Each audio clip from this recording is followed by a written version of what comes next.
Okay, welcome back to the channel, guys. In this video here, I want to talk about imbalances, how we go about spotting them, because there are traders out there, especially beginners, that possibly may have a hard time identifying those key areas. There are areas to where the market is either pushing hard to the upside or with a lot of momentum pushing to the downside pretty quickly. And it's where price doesn't come back to fill or transact at certain price levels, okay? So basically leaving behind orders like a little paper trail in a sense. Just imagine a trail of crumbs left behind where, the institutions or banks need to come back to and try to refill or fill those remaining orders so they can move the market either in a up direction or down direction, depending on the trend or which way they want to kind of push and pull the market. But rest for sure, they are not going to leave money on the table. Understand that. And they, when they have orders to fill, they have to execute at certain price levels where, they have tried to get orders filled at certain areas and failed to, and so it left blocks, of orders.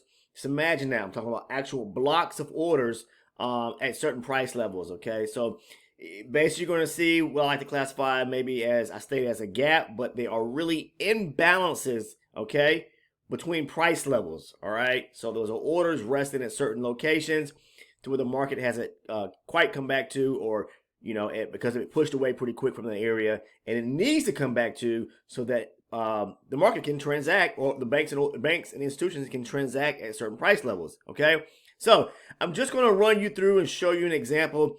This video is, more so for individuals that have a hard time spotting those imbalances, like I said, within the market. All right, and maybe you're someone that that has no problem identifying them. So if you do are able to locate them, sit back, don't worry about this video here. You can come and watch the next video, but I really appreciate it. Maybe, if you do watch the video, then it maybe give you some clarification as well, because sometimes we have to kind of see things or hear things a few times for it to soak in an instance, because lots of times, for me, for example, in my beginning part of my trading phase when I was learning, I thought I knew some things, but I had to go back to the drawing board to kind of refresh and reteach or myself on certain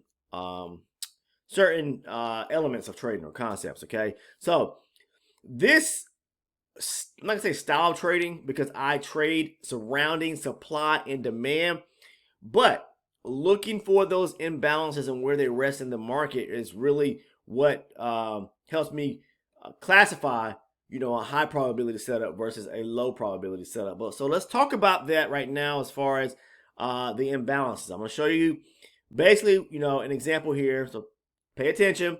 The market is running to the upside right here, of course. So what are we doing? We're trending to the upside. Okay, now this is off of a 24 range chart. Okay, I trade range based charts. I don't trade time based. So I've been doing this for years, and this is just my preference, because to me, I'm able to see things a little clearer just on these type of charts.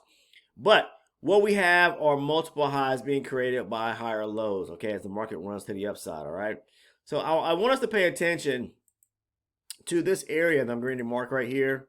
All right, I'm gonna put it right here.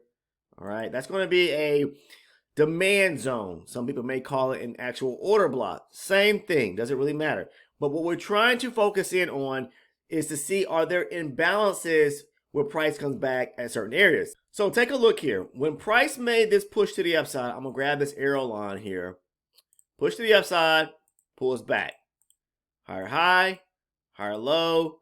And then we do what? We break higher. Oops, sorry guys. Let's grab this. Higher, pull back, break higher. Okay.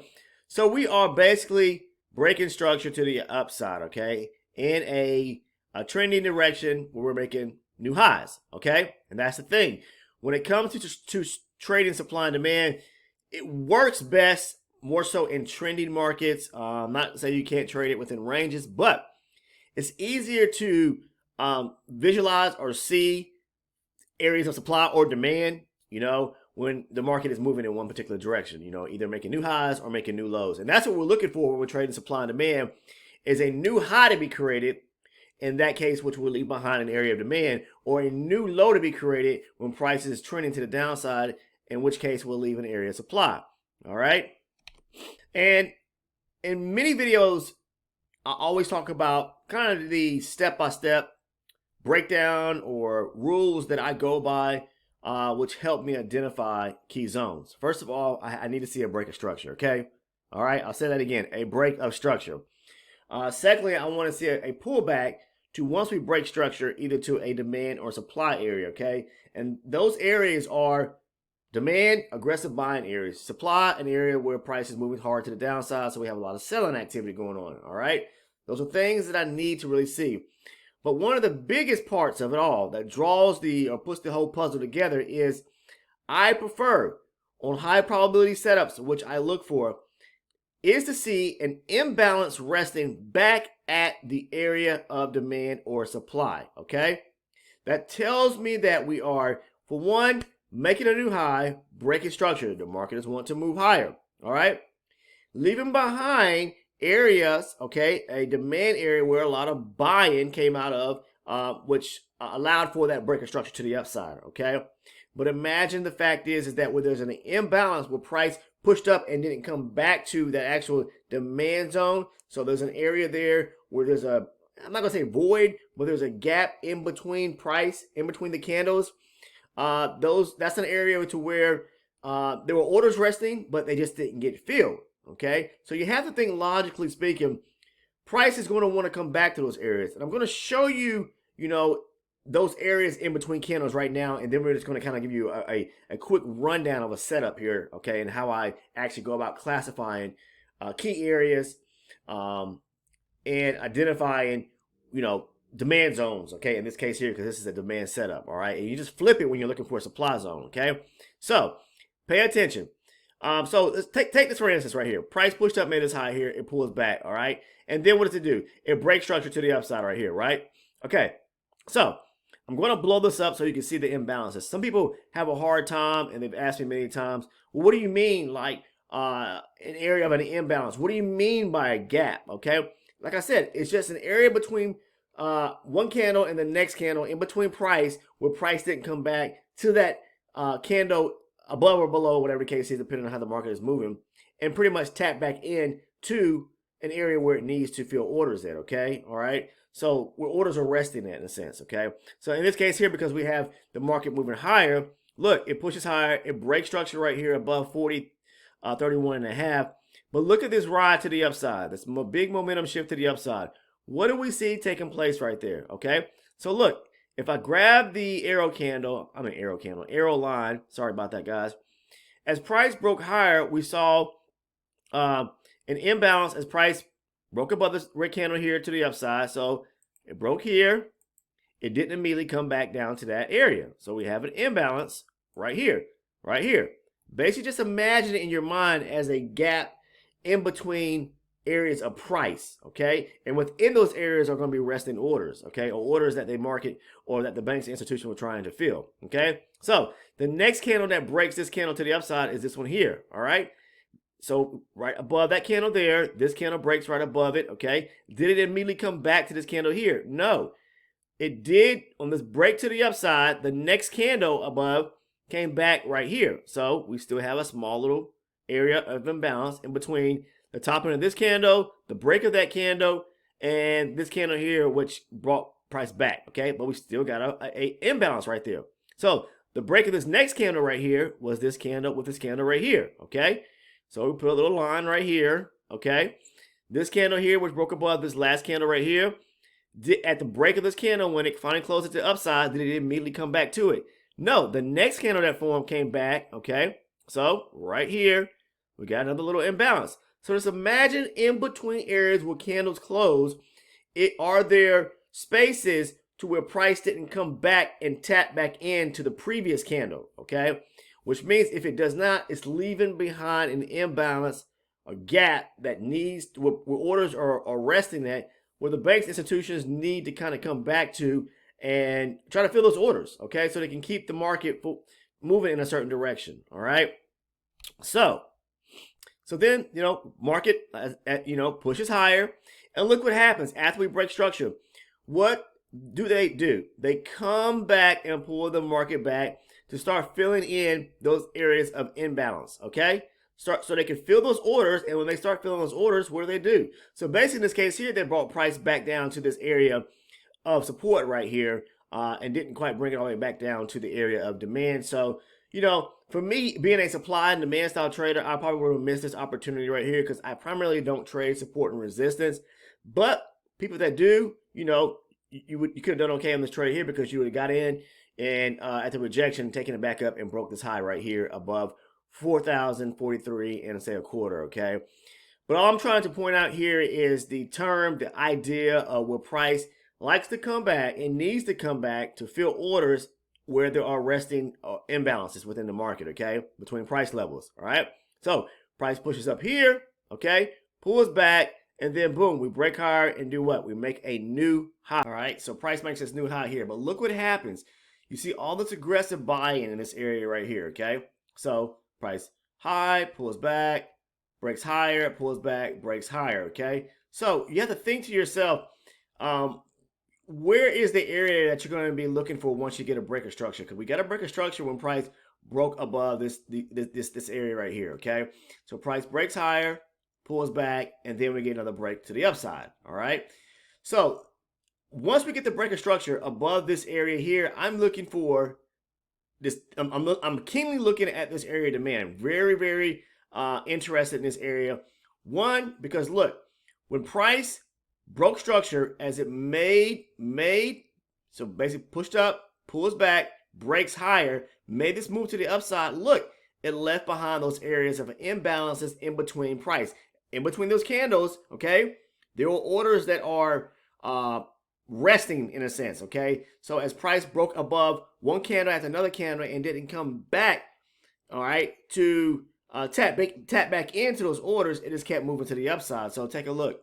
Okay, let's grab the line here. So price broke above this last breakdown candle right here. Okay, so when price pushed up, pulled back, pushed higher, and then it pulled back again. So this area here is a demand zone because we have a lot of buying coming out of this area. So from here, if you can see that blue line, that candle there took out that last red down candle. All right, broke above.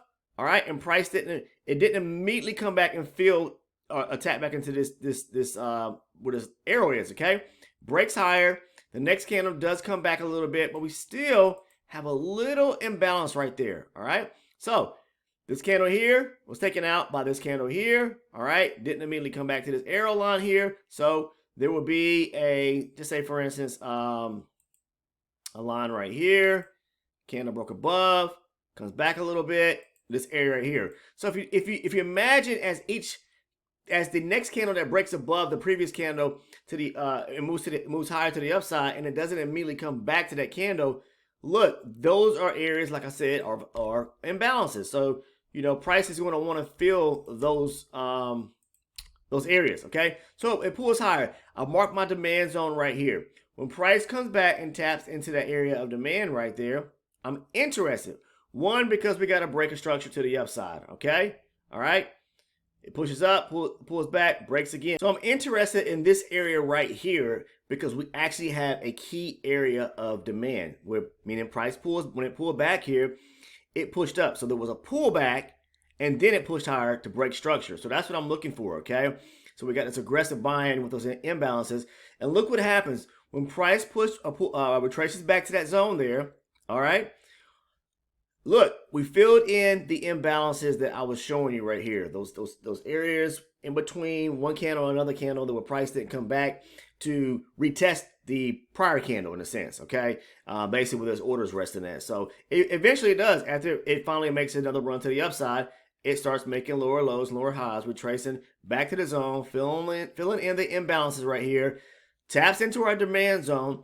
And at this case, at this point, this is a high probability area because when price pushed away from here, all right, this zone right here, it left an imbalance. So I'm always looking to make sure I see an imbalance back at a key area of demand or supply, because the fact is it makes it a higher probability trade opportunity for me, okay? We get back there, we get the rejection, close of the candle in the opposite direction. I'm looking to take price where? Back up to the prior high, which is right here at 4,066. So that's what this video is more so about today, is really trying to help those individuals out there that may have a hard time, understanding. When I talk about imbalances, or maybe somebody else on a different channel, I just kind of want to break that down, maybe add a little bit of clarification to it. Now, this is basically how I trade and how I see it. Somebody else may see it a little differently. That's fine, but that's the thing about trading. You really have to make it your own. Whatever strategy that you actually use. So this is my means of how I trade, looking for imbalances and identifying high probability setups to take. Okay. But that's all I want to share with you guys today. Hopefully that actually resonated a little bit, added some value for you in your own trading. If so, please drop a like on the video by smacking that thumbs up button. I appreciate that.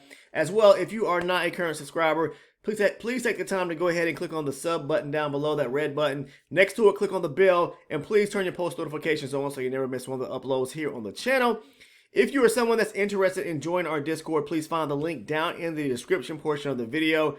And the question I get all the time is, how can I become an elite member? Elite members, I'm going to just explain that again, as I do in each video. It's just what you receive in that package, which is a YouTube tier. You receive my trade breakdown. So when I post videos, I make them private to the elite members only, to where they can grasp an understanding of my trade entries as I break them down, so that you understand my thought process leading up to a trade and why I took that trade, as well as the hand-selected list of videos that I made. Again, they're private to the elite members. It's just basically where I went in and hand-selected a group of videos that I feel is more pertinent, more that actually encompass the style, the way I actually trade. Kind of gives you a rundown of the strategy I use and how I use it. So.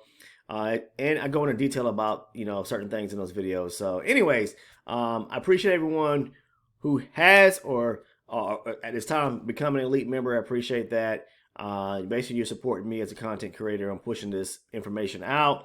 So yes, it does take a lot of time to create videos and make content.